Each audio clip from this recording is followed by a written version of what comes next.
Sahabat budaya menjelang gelaran tahunan Tomohon International Flower Festival atau TIF 2025, pemerintah Kota Tomohon mulai mematangkan berbagai persiapan, terutama dari sektor pertanian bunga yang menjadi ikon utama acara ini.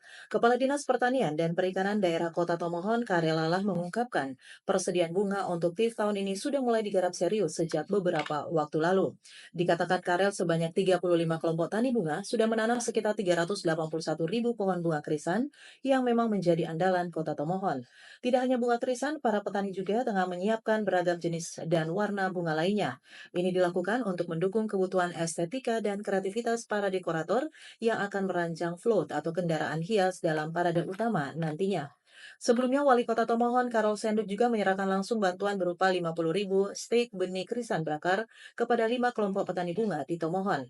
Karol menyebut program ini ditujukan untuk membantu petani meningkatkan produktivitas serta memperkuat peran sektor florikultura dalam ekonomi lokal.